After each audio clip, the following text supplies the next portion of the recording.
Muito bom poder estar aqui, né? E ter esse momento especial de mais um dia, né, Johnny? Muito bom recebê-lo, seja bem-vindo. Obrigado. Em nome do Senhor Jesus, a nossa casa. Hoje estou aqui na nossa sala aqui em Florianópolis e gratidão no meu coração por poder receber esses amigos. Queria convidar aí também o pastor Jadilson, meu pastor Jadilson, para dividir aqui essa tela conosco, para que juntos possamos iniciar esse momento. Pastor Jadilson, está nos ouvindo? Estou ouvindo bem, sim, pastor. Muito bom ter o Johnny pertinho da gente, né? E podemos ter esse tempo juntos, na presença de Deus. Vai ser hoje, promete bastante. Vai ser bênção. Glória a Deus. Pastor Johnny, vamos chamar também aqui a Raquel, né, que é a nossa convidada desta noite. Queria que você pudesse também estar apresentando ela aí para a gente, para esse momento especial.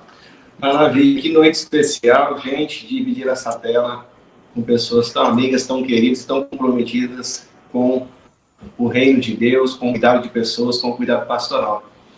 Essa é a Raquel Rocha.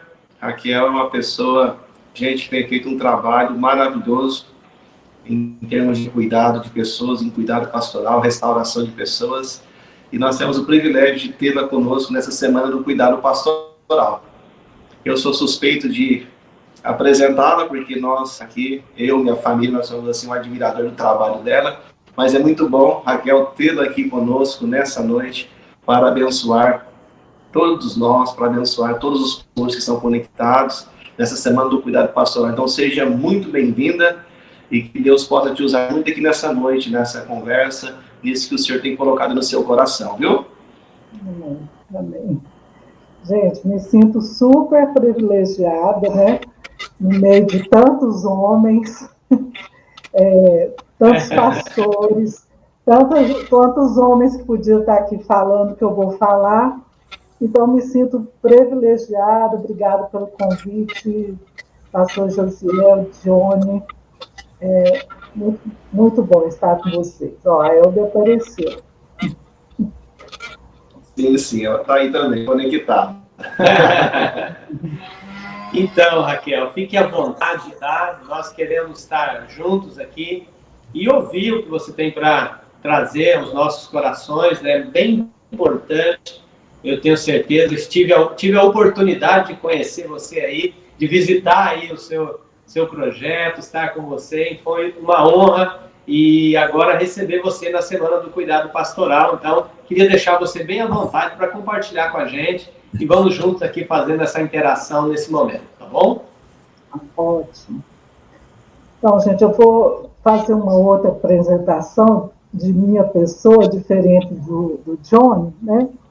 Para que eu mostre para vocês que eu tenho uma vivência grande na questão pastoral, né? E isso, então, talvez me dê alguma credibilidade para conversar com vocês essa noite. Então, hoje eu tenho 58 anos. Eu sou filha de um líder cristão. Eu sou missionária há 41 anos. Eu fui casada com um pastor por 33 anos, dos quais a gente pastoreou alguns anos desde igrejas locais. Depois eu fui capelã no IP, Instituto Presbiteriano de Educação de Goiânia. Depois, por 15 anos, eu trabalhei no Ministério Oasis, que é um ministério de cuidado pastoral, e nós já temos há 4 anos, eu fui a idealizadora do Volar, que é uma rede de terapeutas cristãos. Não sei se é o nosso áudio aqui, Raquel, ou o seu, mas para entender muito bem, está dando uma cortada na internet. Eu estou ouvindo bem aqui. Tá?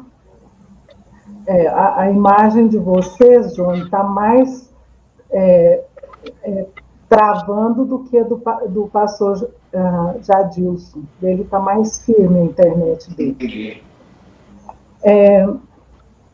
Então, Pode continuar, tá, por gentileza. ok. Então, eu passei praticamente a minha vida toda no contexto eclesial, né, no meio do mundo eclesial.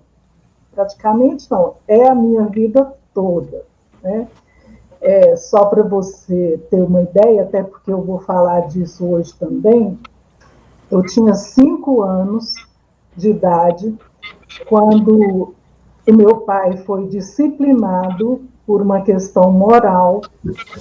E eu lembro muito bem que depois da escola dominical, eles fecharam a igreja, ficou ali só pastores e presbíteros que ia fazer aquela disciplina.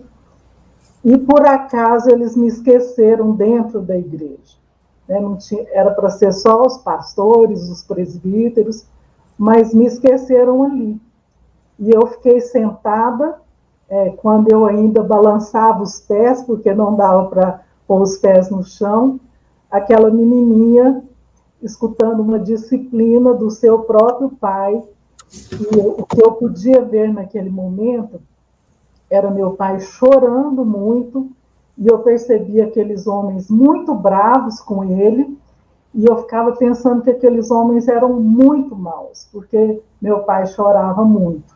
Né? E eu estava sentada bem perto daquela rampa que descia lá para a nave do templo, e assim que eles terminaram a disciplina, né, eles vieram subindo aquela rampa, eu estava sentadinha ali no meio do templo, e eu olhava para aqueles homens que eu achava eles muito grandes, muito altos, e pensava como eles são maus, porque eles fizeram meu pai chorar. Era só isso que eu podia entender naquele dia, né, com 5 anos. E uma coisa que me chamou a atenção naquele dia era que eles deixaram meu pai lá sozinho, não ficou ninguém ali para consolá-lo. Então, era muito difícil, foi muito difícil para mim essa experiência, porque ela ainda é gravada na minha mente. E a gente morava na casa pastoral, ao lado da igreja, e eles pediram que a gente saísse da casa naquela semana, a gente não podia ficar lá mais. Meu pai conseguiu uma casa na rua de baixo da igreja. E eu lembro que no domingo eu escutei, na escola dominical, os irmãos cantando os hinos, mas por algum motivo eu entendia, mesmo aos 5 anos, que a gente não podia ir lá. De uma certa forma, eu me sentia rejeitada pela igreja. E aí depois, como eu não fui, né, eu peguei meu velocípede e comecei a andar no passeio. E a chuva veio, e eu comecei a andar de velocípede na enxurrada. E foi tão bom que quando eu voltei para casa, eu lembro de pensar assim, foi até bom não ir na igreja, olha o tanto que eu me diverti. Era uma compensação, aquela menininha tentando compensar a rejeição que ela estava sofrendo, porque seu pai havia pecado e agora a família inteira estava sendo rejeitada. Eu acho que desde aquela época Deus já estava me preparando para fazer o que eu faço nesses últimos quase 20 anos da minha vida, que é o atendimento pastoral de muitos pastores, muitos missionários e muitos cristãos, né? O Volar existe para a gente atender todo esse grupo e também os outros cristãos, onde eles estiverem, né? Então, nós atendemos gente no Brasil todo e no mundo todo, né? Deus tem nos dado esse privilégio de desempenhar esse ministério. Se alguém aí quiser falar alguma coisa, pode falar e aí eu começo a entrar no tema. A gente está te ouvindo muito bem, Raquel, e já impactada assim com essa experiência, né, ali de uma menina, né, do quanto isso é uma realidade para, eu imagino que centenas estão se conectando com essa realidade que você traz para a gente, né, dessa vulnerabilidade que às vezes o ministério traz ao pastor, né? E a família, né? E a família. A percepção sua, Raquel, me chamou assim, muita atenção, né? Porque certamente, às vezes, a família não é considerada, uma criança pequena, então, às vezes, assim, nem é considerado em todo o processo, e você está aí trazendo... Me deixaram lá na igreja, né, Johnny? Jamais eu queria... A gente acha que uma criança de 5 anos não lembra de nada, né? Mas olha que as imagens marcantes, né? Então, muito marcantes. No contexto eclesial, né, eu conheço as suas bênçãos e as suas maldições. Né? Tem muitas bênçãos nesse contexto. Né? Eu me lembro que aos 3 anos, né, numa festa de Natal, eu subi no palco, né, e falei meu primeiro poema. Então, a igreja também foi esse instrumento de Deus para eu ser o que eu sou. Né? Eu fui muito, por toda a minha vida, abençoada por causa da igreja. A minha adolescência foi maravilhosa, porque ela era no contexto de uma igreja muito boa, que tinha um trabalho muito bom para a Liga Juvenil, que chamava na época, e para os adolescentes. Né? Então, eu tenho inúmeras lembranças de coisas boas que esse contexto me deu. Né? Mas também eu conheço as suas maldições. Né? Então, é por isso que eu creio que Deus me chamou para fazer o que eu faço. Eu não sei se há uma colocação, Raquel, assim, não sei se é pergunta ou colocação, mas assim,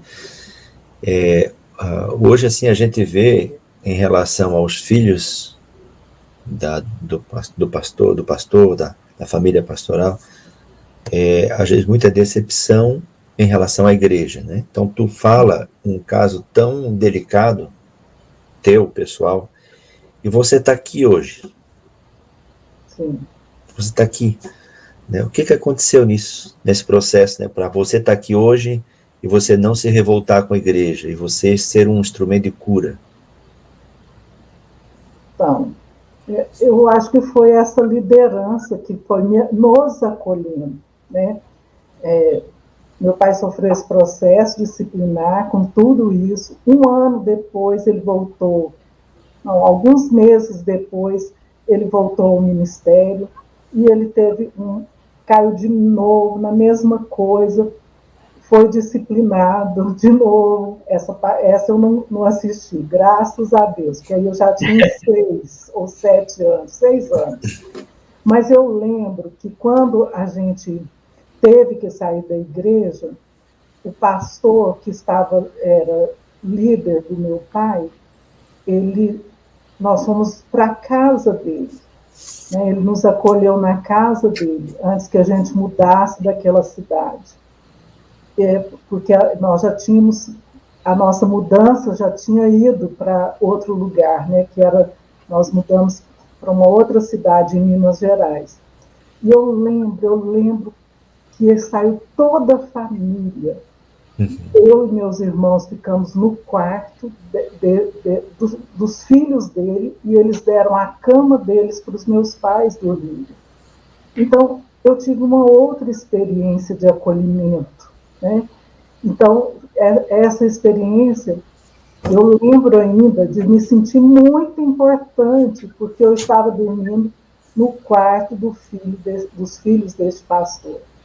Então, por isso que eu falo, eu conheci as bênçãos e as maldições. Né? Então, depois, talvez, no decorrer da nossa fala, eu vou contando mais alguma coisa, pastor Jadilson, porque eu não me revoltei com a igreja. Ótimo, Raquel. Que bom. Então, vamos pensar um pouco, né, nesse tema, o cuidado pastoral em tempos de insegurança. Eu acho que a insegurança do pastor vem porque ele tem medo de uma coisa que é muito real no meio cristão. Né? Tom Baker, no livro Além do Perdão, ele diz que a igreja é o único exército que deixa para trás os seus feridos. Então, é óbvio que se ele já tem essa expectativa de que pode ser deixado para trás, então a insegurança do pastor, ela fica muito forte, né? Mas antes de entrar nessas questões da insegurança, eu quero dizer que nós não deveríamos pensar no cuidado pastoral só nos dias de insegurança. A gente deveria fazer a prevenção, né? Porque a prevenção ela é mais importante do que depois desse soldado ferido aí, a gente tentar curá-lo, tratar dele para que ele restabeleça e possa voltar.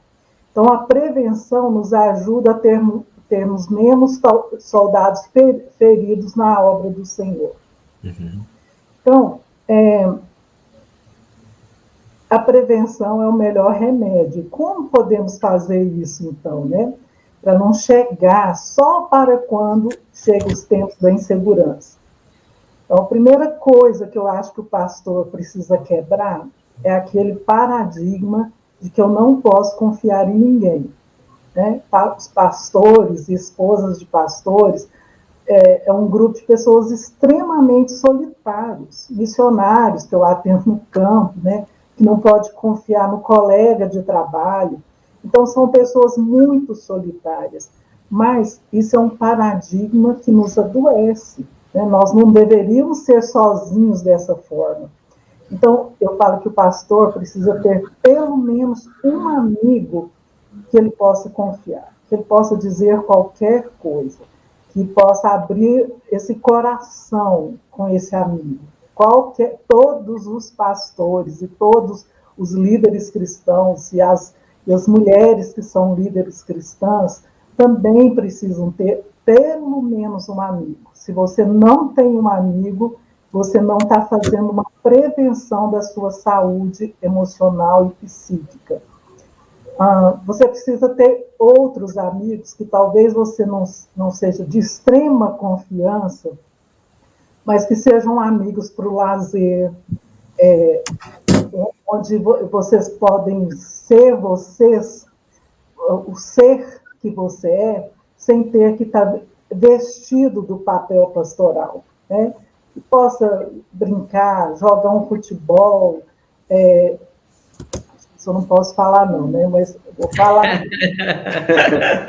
falar um palavrão no campo de futebol e ninguém vai te mandar para o inferno porque você fez isso, né?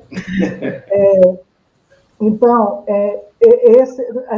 os pastores precisam desse ambiente. Outra coisa, nós, enquanto terapeutas, né, eu fiz psicologia, mas não sou psicóloga. Depois eu vou explicar para você porque eu não sou. Mas no curso da graduação em psicologia, a gente é ensinado que você não pode se tornar um terapeuta e não fazer terapia. Você precisa fazer terapia o tempo inteiro, porque você mexe com dores e então como que você vai, quem vai cuidar de você, né? Ou a gente faz a perguntinha, quem é pastor do meu pastor? Então, a gente é muito aconselhável, a mesma coisa para o terapeuta seria aconselhável para os pastores, porque o pastor deveria fazer terapia por toda a sua vida. Né? Por quê? Porque é um lugar completamente seguro por causa da ética profissional, e que você pode falar das suas frustrações, das suas inseguranças, das suas tentações, das suas quedas, quer sejam morais ou não. Lá você tem esse espaço para essa abertura. Então, é uma coisa que deveria estar sendo ensinado no seminário, viu, pastor Johnny? Pastores precisam ter terapia. Precisa ser ensinado no seminário, porque não tem outro lugar para eles aprenderem. É verdade, né? Precisa estar lá naquela base, né? Ensinar que abrir o coração, que falar, né? Eu sei que o Johnny tem feito um trabalho bem excelente nessa área no nosso seminário, Raquel, de poder conscientizar esses essas pessoas que estão saindo dali de ter um mentor, de ter alguém que eles possam caminhar com confiança, não é isso, João? Isso mesmo, e é interessante, Raquel, nesse aspecto do seminário, como que as turmas se conectam, como que as pessoas na convivência, elas vão ganhando essa confiança nesse ambiente relacional. Então, realmente, isso é muito importante. Eu tenho desfrutado aqui com esses amigos, aqui o pastor Jaziel, o pastor Jadilson, essa relação, e eu creio que essa consciência desse ambiente de confiança, ter esses amigos, a gente precisa de amigos para o lazer, também Deus tem me dado bons amigos aí em Anápolis, sabe, para a gente ter esse momento. Então, isso é muito importante, essa consciência, e eu creio que realmente a gente precisa ser profilático, preventivo, trabalhar isso na base e criar essa cultura mesmo. Então, eu acho muito importante essa fala e fico muito feliz, porque pastor também é gente como... Gente como a gente, né? Exato. Opa, ô, Raquel. Muitos amigos vai vir dessa relação, né? Lá do seminário, que aí perdura pela vida toda, né? Isso. Esses amigos íntimos podem nascer dentro do seminário. Isso. Tá bom. Vamos prosseguir, né? Então, vamos pensar, então, eu vou falar alguns momentos de insegurança, porque teríamos N problemas de insegurança, né, na vida do pastor e da sua família. Mas vou citar alguns, porque são casos que me vêm para o consultório, são casos que eu lido muito direto sobre esses problemas. Então, eu vou trazer alguns desses momentos que a família pastoral está passando por pressão, né?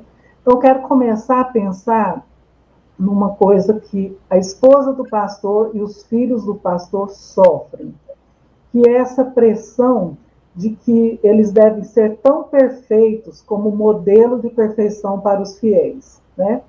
Então, eles são um alvo de pressão, uma exigência, sendo que quem foi chamado para o ministério foi o pastor. Em muitos casos, a esposa também foi. Mas os filhos não foram chamados. Eles só foram chamados para ser seus filhos. Eles não têm eles não podem carregar esse peso, né, de serem pequenos pastores, porque eles não são. Eles só são crianças, né? Lembrando disso, né, eu lembro muito pequena, quando chegava um outro pastor que ia ser hospedado na nossa casa, parece que a gente não podia ser a gente, tinha que ser quase perfeito, porque não podíamos atrapalhar, né, essa imagem de perfeição que se esperasse de nós. Mas quando esse pastor visitante ia embora, era uma bênção, porque agora a gente vai voltar a ser a gente mesmo, né? Então, outros momentos, agora eu vou focar no próprio pastor, né? Então, uma coisa que é forte nessa conciliação que o pastor precisa fazer é o desafio que ele enfrenta de ter consciência do propósito divino para o ministério dele, para a igreja dele, e ao mesmo tempo ter a necessidade de ser aceito por essa igreja. Até porque se ele não for aceito, muitas coisas podem não acontecer, porque ele não foi aceito. Mas isso é sempre uma grande tensão, pressão na vida do pastor. Porque até que ponto eu implanto a vontade divina aqui, ou até que ponto eu tenho que negociar com os meus presbíteros, com o meu presbitério, para que eu possa desempenhar meu trabalho. Então, isso é uma pressão constante na vida do pastor. Outra pressão, né? Quando o pastor passa por momentos que ele se sente completamente desvalorizado, às vezes pela própria igreja, às vezes por líderes superiores. Isso é uma pressão, é um conflito, uma crise muito grande, né? Acompanho vários pastores, inclusive da Renovada, que foi meses trabalhando com com essa crise, né, de conflito entre um pastor e outro, o sentimento de rejeição, de desvalorização, de estar sendo usado por causa dessa questão da desvalorização. Outra questão muito comum é o sentimento de perseguição, né? Pode ser por os donos da igreja, que a gente chama assim, né? Às vezes, ou líderes fortes que podem influenciar outras pessoas a respeito contra o pastor. O pavor, o medo, né? Que tem algum problema com algum líder, ou algum presbítero, ou alguém dentro da igreja que tem uma vida financeira boa, né, e disso depende parte do sustento do pastor e parte dos projetos que a igreja conduz, e se há uma ruptura, a primeira coisa que vai acontecer é que o dízimo daquele irmão vai embora, né? E aí a igreja que tem compromissos, né, mas a gente não pode falar desse assunto porque não é tão espiritual, né? Então, mas nós somos humanos, nós temos as nossas despesas pessoais, temos a despesa do ministério, né? Nessa pandemia teve muita gente que sofreu muito, porque a pandemia veio, não significava que as despesas da igreja paravam, né? Então foi um tempo de muita insegurança para o pastor, né? Por causa das questões financeiras. Um outro momento também muito inseguro para o pastor é quando ele tem uma doença, qualquer tipo de adoecimento mental. O que eu chamo de adoecimento mental? Uma depressão, um burnout, uma bipolaridade, qualquer um dos transtornos, né? Chama transtorno porque é transtorno. E essa é uma questão muito difícil para o pastor, porque se o pastor tiver com câncer, está tudo bem, né? Mas se ele tiver depressivo, se ele descubra que tem um transtorno bipolar, então aí o problema começa a ficar sério. Só para você pensar, né? A gente pode ir lá na frente da igreja e pedir oração se o pastor tiver com câncer. Mas a gente tem que esconder se o problema do pastor é uma depressão, um burnout, né? Como se o nosso corpo fosse daqui para baixo, né? O meu cérebro, o que acontece aqui não faz parte do corpo, né? Então, para a igreja, até muito pouco tempo, psiquiatras e psicólogos era uma coisa demoníaca, né? Pastores e membros da igreja não precisariam desses dois profissionais nunca, porque isso se resolvia com oração. E hoje nós entendemos que a maioria dos transtornos são adoecimentos bioquímicos, a química do cérebro não está funcionando bem, e essas pessoas precisam de medicação, e às vezes, no consultório, a gente gasta várias sessões para convencer esse líder cristão que tomar um remédio psiquiátrico não é pecado, não é falta de fé, ele precisa desse tipo de ajuda, né? E as questões emocionais, muitas vezes ele chegou a uma depressão por tantos problemas emocionais. Aquilo foi virando uma sobrecarga na sua cabeça a ponto de que ele agora está depressivo ou em burnout. Então, ele precisa dessa ajuda bioquímica, né? Que vem através da medicação e através da fala, que era o que Freud cria, né? A cura pela fala. Mas a Gestalt, que é uma outra linha da psicologia, fala a cura pelo encontro, né? E eu gosto, eu sei que nós temos cura pela fala, mas temos também cura pelo encontro. Mais cura pelo encontro, isso parece mais com a proposta de Jesus, né? Quer falar, pastor Josiel, que você enfrenta isso também? Você diz com o seu trabalho? Com certeza. Eu penso que a gente enfrenta ainda um certo preconceito, né, Raquel, nessa questão. Acho que o pastor Jadilson também percebe isso. Quando, às vezes, principalmente quando passa para essa questão bioquímica, né? As pessoas não querem, não admitem, acham que isso... Não, mas eu tenho fé, não vou tomar um remédio, uma medicação, mesmo a gente sabendo que é extremamente necessário para aquele momento, né? Que às vezes é uma coisa daquele momento, né? E o corpo se desestabilizou de alguma forma e ele vai precisar dessa intervenção química, né? E eu uso bem isso mesmo que você falou ali. Olha, se você tiver aí um câncer, um problema no estômago, uma ferida, você vai usar uma medicação?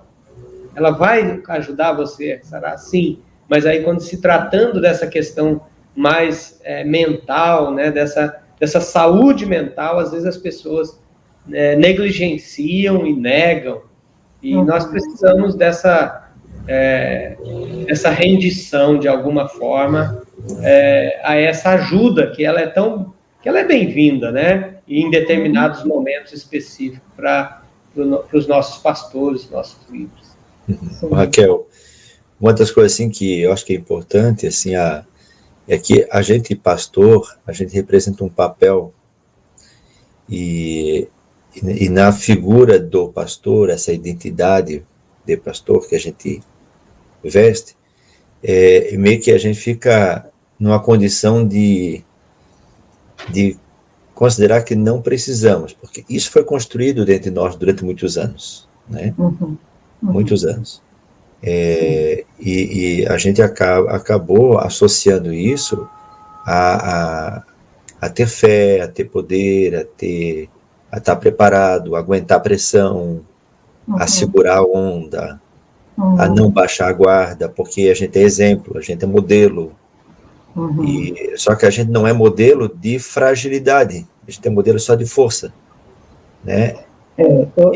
E a energia tem um positivo e negativo, né, para dar energia, né? Eu descobri isso a duras penas, né? Porque com todo esse mundo eclesial que eu vivi, né?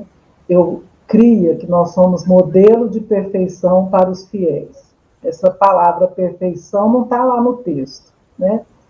Mas por causa de crises pessoais, né, uma crise séria da minha parte, eu entendi que nós somos modelo de humanidade para os fiéis. Gente que peca, gente que é frágil, gente que adoece mentalmente, mas não desiste de Deus, continua. Então, esse é o modelo de humanidade, né? O modelo de humanidade é quando a igreja pode ver um pastor pedir perdão, até para sua esposa, por exemplo. Isso é um modelo de humanidade, né? É ver um pastor chorando porque está em luto. Isso é modelo de humanidade. Então, nós não podemos, como você disse, ser só modelo de força. Nós somos modelo de fraqueza também. Né? Então, vamos agora para aquele... Mais alguém quer falar aí? Jaziel vai falar? O Jaziel veio. Raquel, vai o lá. Jaziel veio ali e ele segurou assim, ó. Veio sim, né, Jorge? Vai, siga em frente, Raquel, porque nós queremos aproveitar aí, e aí depois no final a gente fala. Tá bom. Então, a gente vai agora para o problema mais sério de insegurança, que são as quedas morais, né? Que aí nós dizemos assim, caiu em pecado. Eu lembro quando a gente eu trabalhava no Oasis, alguém perguntou para uma das meninas lá do Oasis assim, irmã, lá no Oasis só vai os que pecam? Aí ela prestou atenção um pouco e falou assim, e pensou como que ela ia responder isso, né? Mas olha o nosso preconceito, né? lá vai todos os que pecam, porque os que não pecam já foram para o céu, já estão glorificados, né? Tanto os que chegam lá, quanto os que vão ajudar. Todos são pecadores, né? E por isso que nós estamos nesse processo do cuidado pastoral, né? E é isso que a nossa proposta do Volare é terapia com graça. E terapia com graça é baseada nessa aceitação que todos pecaram. Nós não somos melhores do que ninguém, porque nós nos nivelamos com os pecadores, porque é isso que nós somos, né? O Juan Carlos Ortiz, talvez o Josiel aí, que é mais velho do que eu, que o cabelo dele está mais branco do que eu. Eu me lembro dele. Talvez lembra dele, né? Escreveu lá o Discípulo, né? Exatamente, isso mesmo. Ele falava assim, né, que nós somos bons combustíveis para o inferno. É isso mesmo que nós somos bons, mais nada nós somos. Tudo de bom que tem em nós é por causa da graça de Deus. Então, quando a gente volta para a ideia da igreja, a igreja é que faz um ranking de pecados, né? Porque os outros pecadores que estão dentro da igreja não são tão pecadores quanto alguém que tem uma queda. Porque nós só chamamos de queda alguns tipos de pecados. Quais são? Me ajuda aí, Jadilson. Quando a gente chama de queda, nós estamos falando de quê? O cara que adulterou, né? Aquele que traiu a esposa, ele se envolveu com pornografia, com homossexualismo, essas coisas assim, né, Raquel? Então eu falo que são os pecados sexuais. Se for adultério, ele vai para o inferno, vai ser atirado no inferno. E se for numa área da homossexualidade, vai ser atirado no inferno de cabeça para baixo, porque é um pecado um pouco pior, né? Então, esse ranking, essa diferença de pecado, não é uma coisa que é uma coisa que a igreja estabelece, mas que Deus não. Então, se Deus não, é uma falácia esse tipo de coisa que a gente faz, né, dentro da igreja. Então, qual que é o problema quando, então, o pastor cai num pecado sexual? Porque até às vezes o pastor começa a dever na cidade, não é tão grave quanto um pecado sexual, né?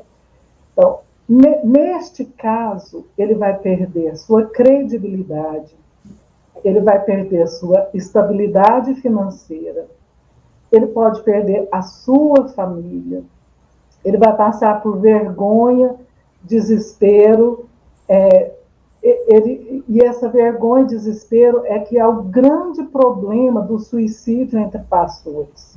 Porque, nesse caso tão grave, ele prefere se matar, porque como ele vai enfrentar a igreja e tudo que ele sabe que ele vai sofrer?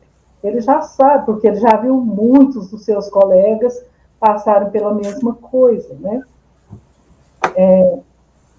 E aí que eu quero trazer, né, que pastores precisam de hospital e não de disciplina. Eu estou pensando nessa disciplina entre aspas, porque é isso que eu vou tratar daqui a pouco, né?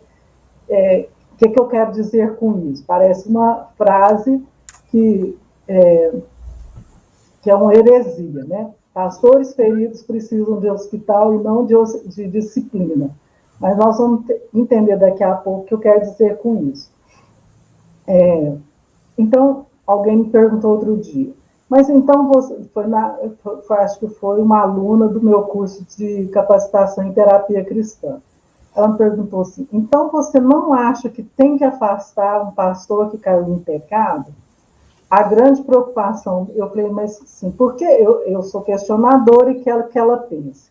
Por que você acha que deveria afastá-lo? Ela falou assim, porque vai dar mau testemunho. Aí eu falei para ela, mas o mau testemunho já está dado, né? Se ele caiu em adultério, se ele qualquer desse problema, se ele deve na cidade, o mau testemunho já está ali. Então, esse não pode ser o motivo da gente afastar um pastor que está em pecado. Né? Então, por que nós afastaríamos um pastor? Então, nós vamos pensar no soldado ferido. Por que o soldado ferido é tirado do campo de batalha? Né? Ele só é tirado do campo de batalha porque ele está ferido. E qual o objetivo? Para ser cuidado. Ele foi tirado do campo de batalha para ser cuidado. Ele vai para o hospital porque ele está ferido e precisa de cuidado. Então, só por isso que nós podemos afastar e devemos afastar um pastor ferido, porque ele precisa de cuidado. A intenção só pode ser essa, não pode ter outra intenção que seja saudável. Se a nossa intenção é puni-lo, nós estamos errados, a nossa teologia está errada. Então, o que nós precisamos é afastá-lo para cuidar dele. É por isso que ele vai ser afastado.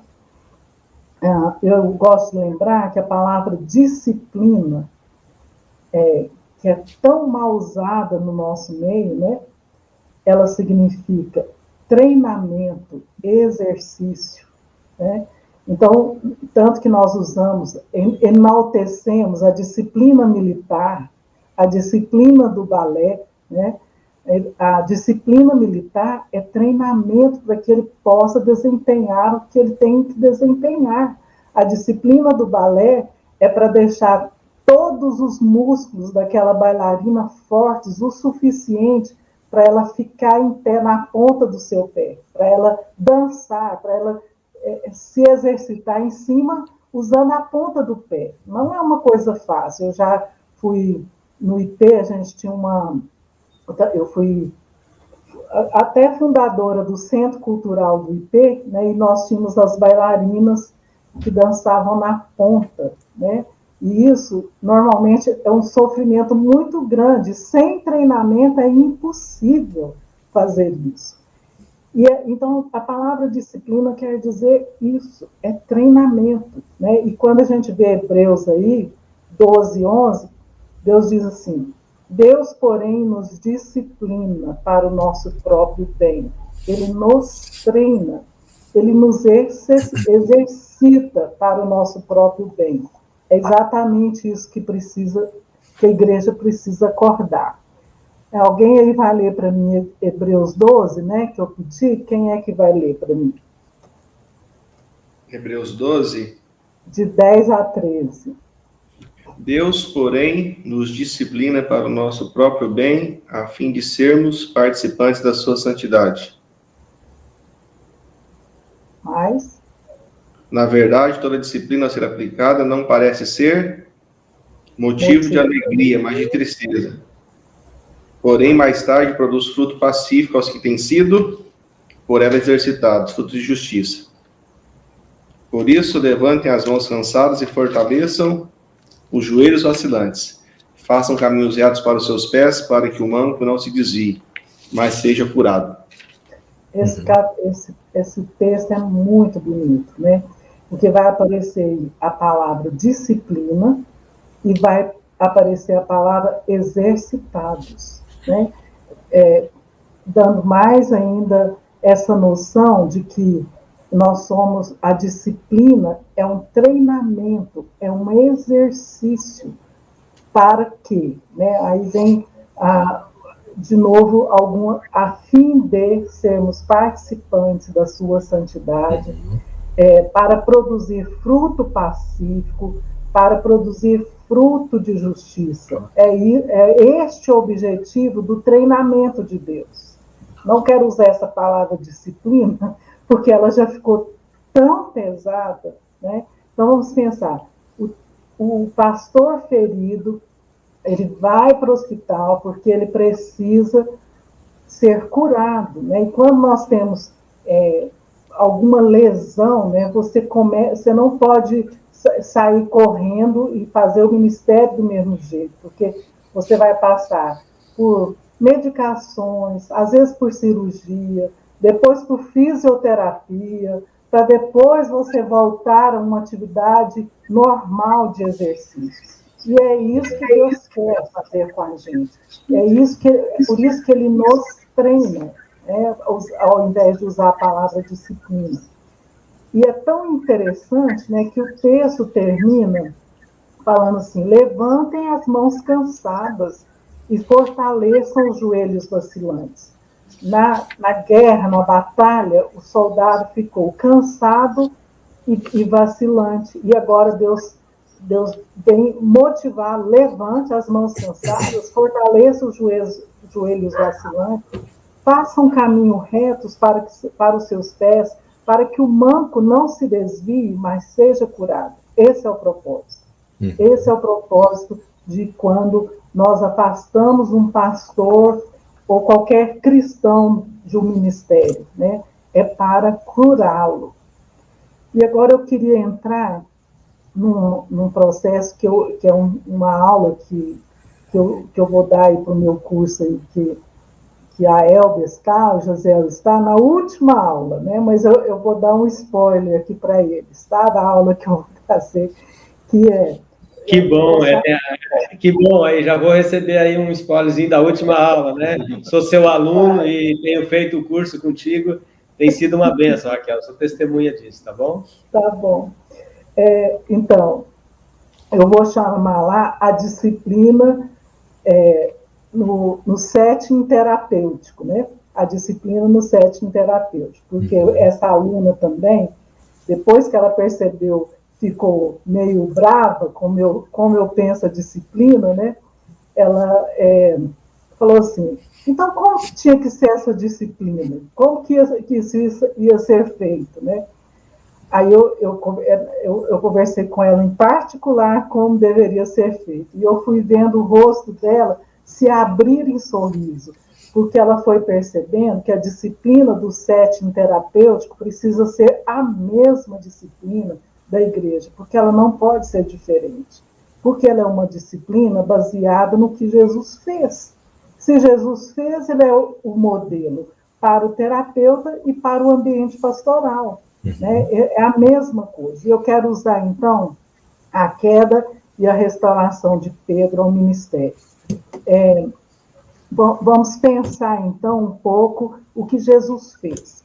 Então, a primeira coisa que eu acho interessante é que Jesus avisa para Pedro. Quem vai ler Lucas 22, aí, 31 a 34 para mim?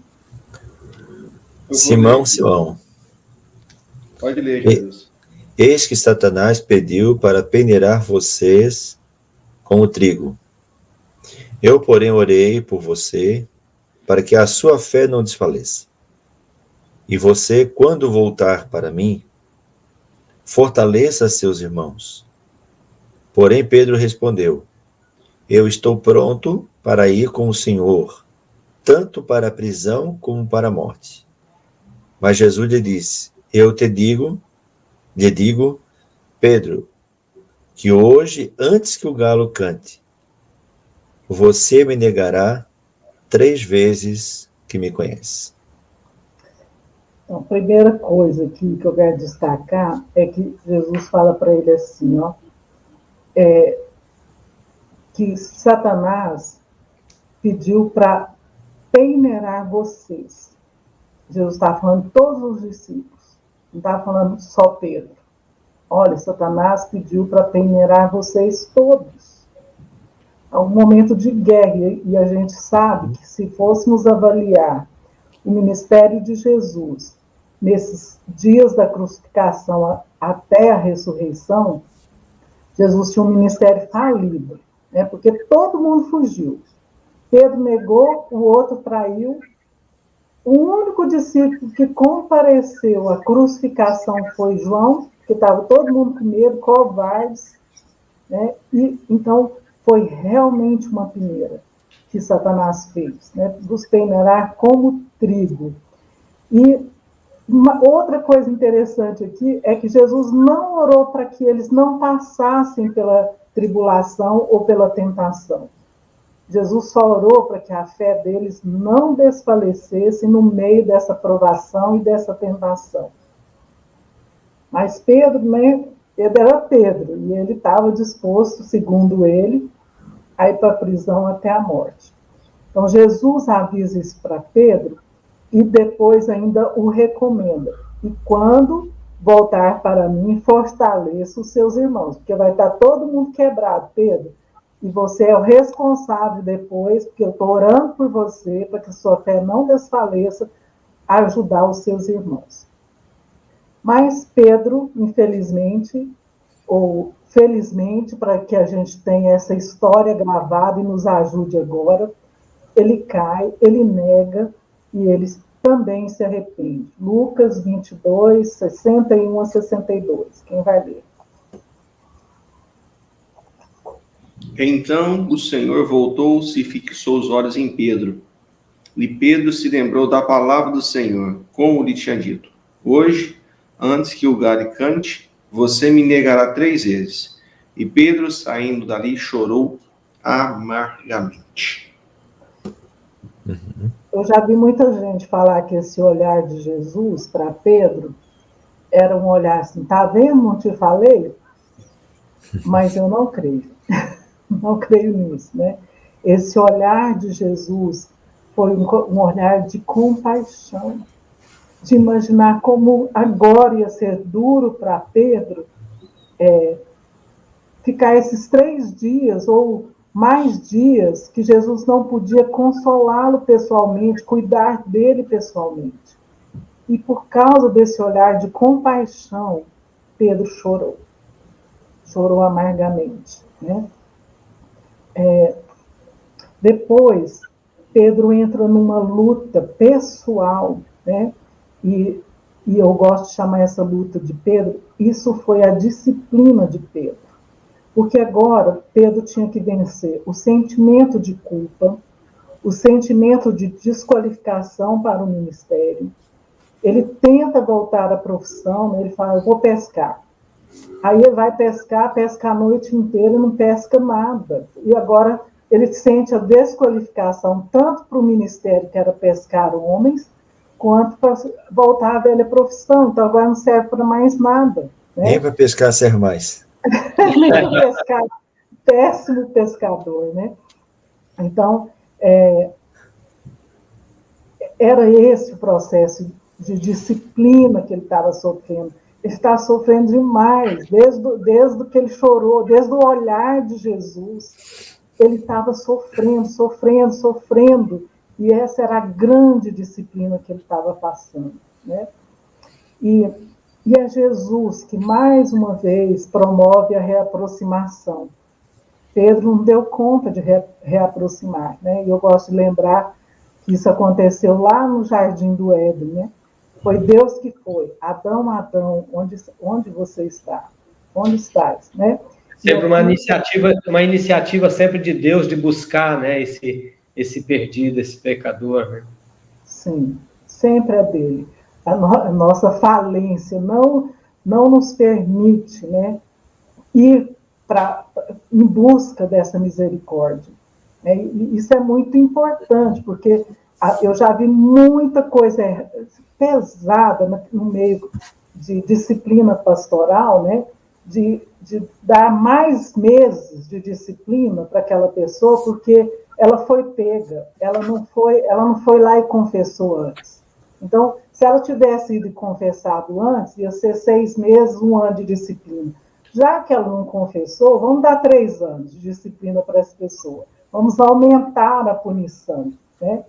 Uhum. Mas aqui a gente vê Jesus naquele olhar preocupado com Pedro, e 3 dias depois, Jesus estava tão preocupado com Pedro, que ele mandou um recado para Pedro, né? Em Marcos 16, 7. Pode ler para mim? Mas vão e digam aos discípulos dele e a Pedro que ele vai adiante de vocês para a Galileia. Lá vocês o verão, como ele disse. Para que dar essa deferência para Pedro? Pedro não era discípulo? Jesus mandou o recado pelo anjo, e o anjo mandou o recado pelas mulheres. Digam aos discípulos dele e a Pedro. O que será essa deferência? Né? Olha, 3 dias depois, o coração de Jesus estava doendo por Pedro. Ele intercedeu por Pedro antes e tinha essa compaixão por Pedro esse tempo todo. Né? E eu tenho a impressão que às vezes que Jesus apareceu para eles na Galileia, eu tenho a impressão que Pedro estava olhando para o chão. Ele não conseguia olhar nos olhos de Jesus. Era demais, era demais. A vergonha era muita, o sentimento de desqualificação, sentimento de culpa era demais. Né? E aí vem o texto de João 21, que eu me impressiono, porque é a falência de Pedro como pescador de peixe. Né? E quando ele manda jogar a rede para a direita e vem aquela pesca maravilhosa, Pedro cai a ficha. É Jesus, é o Senhor. E ele estava tão impressionado com o Senhor ali, que ele larga, não está nem aí para esses peixes mais, e vem nadando em direção a Jesus. Mas quando ele chega perto de Jesus, acho que ele lembra, como é que eu vou olhar para ele? Aí ele volta para ajudar a pegar esses peixes. Ele não consegue ir direto a Jesus e resolver essa questão. Né? E aí nós temos Jesus indo até Pedro, e eu penso que quem presenciou não foi uma disciplina diante de todo mundo, parece que foi num cantinho, porque só João relata esse texto, não aparece em nenhum outro evangelho.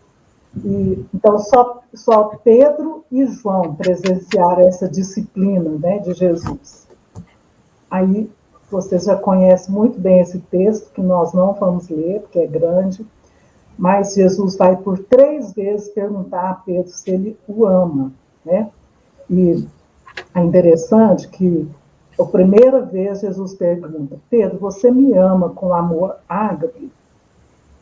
E Pedro responde: sim, Senhor, eu te amo com amor filéu. De novo ele pergunta: Pedro, você me ama com amor ágape? E de novo ele responde: eu te amo, Senhor, com amor filéu. Então, Jesus se abaixa, né, e pergunta: Pedro, você me ama com amor filéu? Sim, Senhor, eu te amo com amor filéu. Era demais para Pedro responder que ele amava o Senhor com amor ágape. Né? E então ele foi honesto. Ele disse a verdade. Eu só consigo te amar com amor menor, com esse grande eu não dou conta. E é muito interessante, né, que Jesus não falou assim: Pedro, então, enquanto você não der conta de me amar com amor ágape, você fica no stand-by. Quando você der conta, a gente te restaura ao ministério. Né? Não. Imediatamente, ele falou: então, apacenta os meus cordeiros, pastorei as minhas ovelhas. Então, Jesus o restaura imediatamente ao ministério, do jeito que ele estava. Ele só era capaz de amar com amor filéu. E então vem assim mesmo, Pedro. Vamos fazer o ministério, porque eu não estou contando com homens perfeitos. Eu estou contando com homens realmente imperfeitos, perfeitamente imperfeitos. Né? É isso que eu estou contando. E eu fico pensando, né, que a restauração de Pedro ao ministério foi menos de 40 dias. Porque Jesus só ficou 40 dias depois que ele ressuscitou. Então, eu não sei que dia foi, quantos dias foram, mas rapidamente Pedro foi restaurado ao ministério. Então, diante dessa proposta de Jesus, a gente precisa repensar no que nós estamos fazendo com o soldado ferido, com o pastor ferido. Né? Nós temos que repensar que tipo de disciplina, de treinamento nós queremos dar. E é óbvio que nós vamos ter que repensar a disciplina da igreja. Para que disciplinamos os membros da igreja? Às vezes nós somos tão duros com os membros da igreja, enquanto os líderes, que depois, quem vai ter misericórdia de nós, se nós não temos misericórdia dos membros da nossa igreja? Pode falar, José. Eu sei que você queria. É uma bênção, Raquel, poder ouvi-la assim, desta forma, né? E eu penso que essa restauração, essa misericórdia, essa graça do Senhor de olhar e poder restaurar esse coração que está arrependido, né? Esse coração que tem uma condição, né? E sabe olhar para a sua condição. Acho que Pedro sabe olhar para o quanto ele dá conta, o que ele dá conta de fazer, né? Então, é uma maravilha. Uma pena que o nosso horário, ele nos acabou, castiga.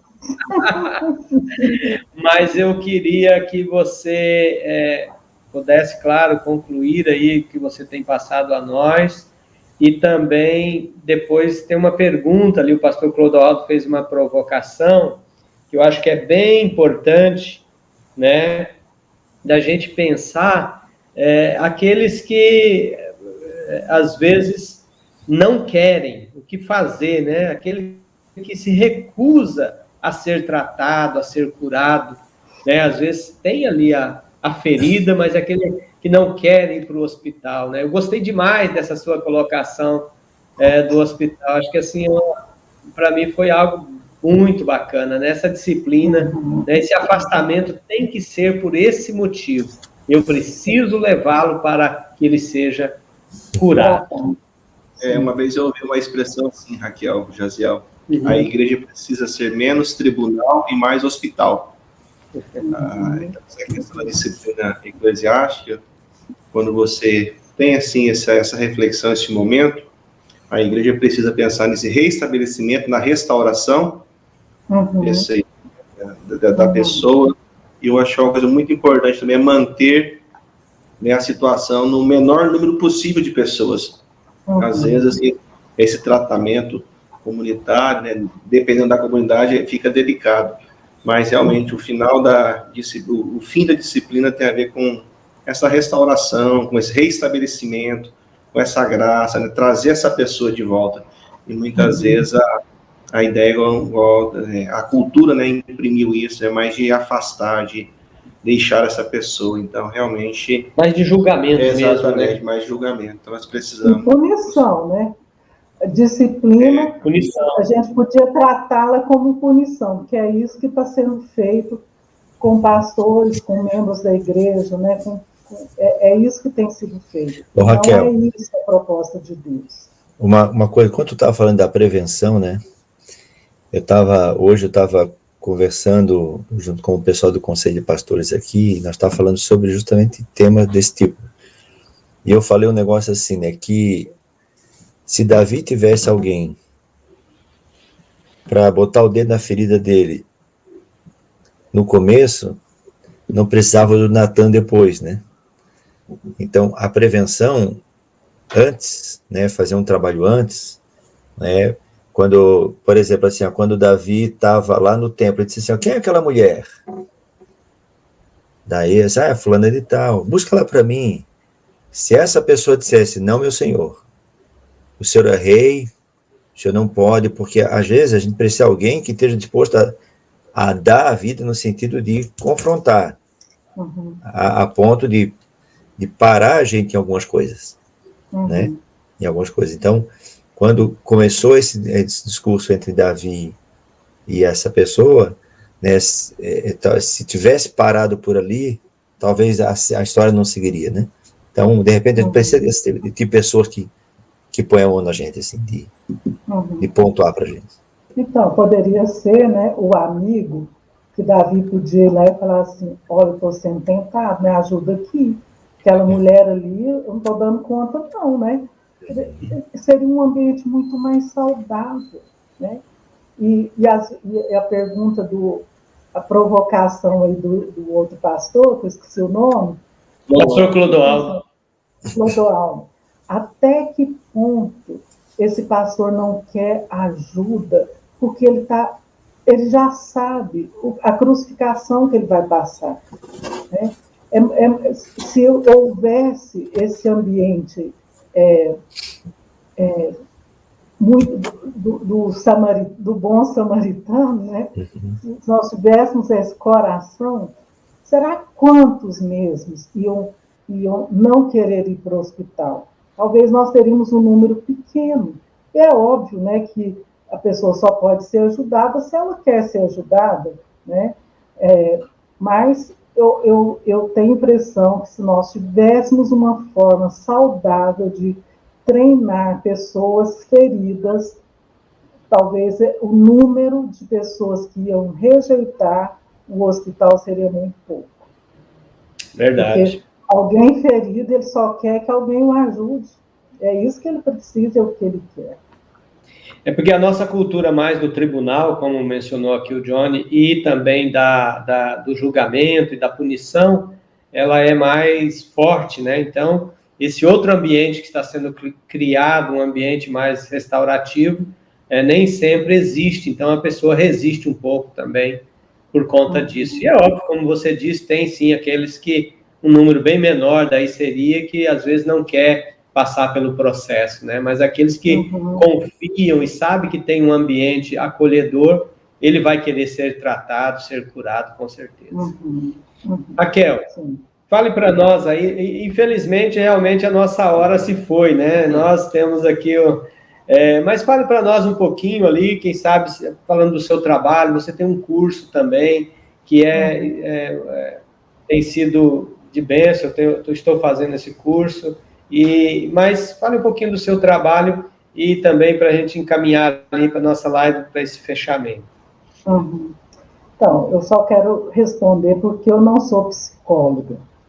Quando Deus me chamou para ajudar pastores missionários, eu fui fazer psicologia. Eu era teóloga, mas eu não era psicóloga. Eu tinha feito um tempo de aconselhamento pastoral, mas não era psicóloga. Eu resolvi fazer psicologia para que eu pudesse continuar a ajudar melhor os servos de Deus, né? No 7º período, eu descobri que não era permitido ao psicólogo misturar a teologia com a psicologia. Nenhum outro conteúdo. Só poderia usar o conteúdo da psicologia. Ou seja, eu não poderia levar Deus para o consultório. Então, aquele semestre foi um semestre de muito luto no meu coração, né? Mas eu abri mão, falei, não, se eu não posso fazer o que Deus me chamou para fazer, então eu não quero esse título nunca de psicólogo. Eu, então, me intitulo terapeuta cristã, porque eu sou teóloga e sou graduada em psicologia, eu não sou psicóloga. Então, eu tenho o mesmo conhecimento de um psicólogo, mas eu não quero esse título, porque o que Deus me chamou para fazer foi outra coisa. Então, a Rede Volare é um grupo de pessoas que compraram essa ideia, né, da terapia cristã. E é isso que a gente propõe e estamos abertos para atender pastores, suas famílias, crentes da sua igreja, no mundo todo, porque nosso trabalho, nós chamamos Volare por 2 motivos. Nós queremos levar as pessoas a voarem em Deus, a curar suas feridas, e nós voamos através da internet, né? Então, a maior parte do nosso trabalho é online, então nós podemos atender vocês onde vocês estiverem. É isso. Que legal, que bênção. Muito bom, Raquel. Assim, trouxe para a gente palavra maravilhosa, né? E ficaríamos aqui um bom tempo ainda conversando, batendo papo, né? E ouvindo, porque são tantas experiências e tantas coisas, né? Que não é possível numa live como essa a gente esgotar isso. Mas, com certeza, foi possível trazer aí a todos os nossos pastores que estão conectados, aqueles que vão nos ver posteriormente, esse momento de saber que existe, sim, muitas pessoas, né, empenhadas em trazer uma restauração de acordo com o modelo supremo, que é o modelo de nosso Senhor Jesus Cristo. E é por isso, né, que você está aí trabalhando, o Oase. Nós tivemos há poucos dias atrás uma live com o Bill aqui também, eu, o Johnny, o pastor Jadilson, e foi uma bênção poder conversar com ele, né, e agora com você, e os outros que nos antecederam aqui nos dias dessa semana do cuidado pastoral. Amanhã ainda, quando teremos aqui o pastor Clodoaldo também, uma palavra certamente inspiradora para os nossos corações nessa questão do cuidado pastoral. E sábado teremos aqui um evento presencial aqui em Pissarras. O Johnny está aqui conosco, eu e o Jadil estaremos lá, vai estar ministrando e vai ser uma tremenda bênção poder trazer esta temática do cuidado. Nós precisamos ser uma igreja que cuida, e é isso que queremos ser, e eu quero te agradecer imensamente por esta oportunidade de se apresentar a nós, aos pastores, aos líderes, e estar aí à disposição para nos ajudar a crescer nessa temática. Meu muito obrigado, ok, Raquel? Obrigada a vocês, foi um privilégio. Muito obrigado, Raquel, foi muito bom ouvi-la nessa noite, e já estou aqui querendo remarcar uma live sobre disciplina eclesiástica, né? Esse tema é muito bom pensar. É verdade. A teologia bíblica da restauração, da disciplina eclesiástica. Então, essa provocação foi excelente, muito edificante. Deus continue te abençoando e usando, viu? Um forte abraço. Amém. Hoje eu vou tomar um cafezinho, viu? Ou você vai lá em casa.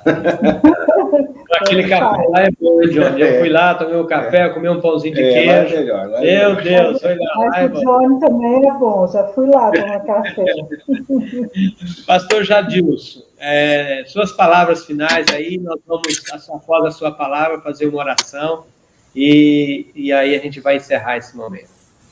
Quero agradecer a Raquel, né, por esse momento assim de compartilhar eu não digo conhecimento, né, essa vida, né, compartilhar a tua vida com a gente, poder abrir essa história até pessoal tua, que eu acho que isso credencia muito a fala, né, porque a gente às vezes costuma falar muito de coisas que aconteceu com o outro, né, então a gente fala bem do outro e fala das nossas dores, né, então isso eu acho que muito importante. Eu agradeço assim por essa partilha tua, a forma como tu conduziu, né, e trazendo esse conhecimento ao nosso coração.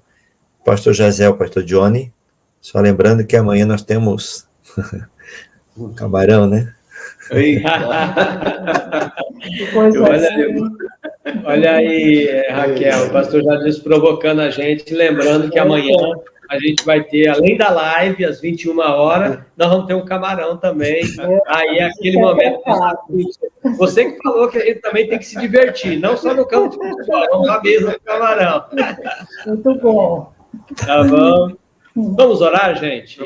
Amém. Obrigado, Senhor, por esse momento. Obrigado por essa oportunidade. Obrigado pela vida da Raquel, do Ministério Volare, da Rede Volare, ó Deus, que tem atuado fortemente na restauração, no cuidado de pastores, famílias pastorais, pessoas feridas, ó Pai, que têm recebido o amparo, o sustento nesse hospital que o Senhor tem levantado nesse país. Eu quero te agradecer por esta noite, agradecer pela Igreja Presbiteriana Renovada, por todos os pastores, líderes, ó Deus, que a mão do Senhor seja sobre a vida dos teus filhos e que nós possamos crescer nessa temática cada dia, em nome do Senhor Jesus. Amém. Amém. Muito obrigado, que Deus abençoe. Forte abraço. Obrigado, Raquel, Johnny, Jaziel. Deus abençoe a todos. Até amanhã, irmãos. Amém.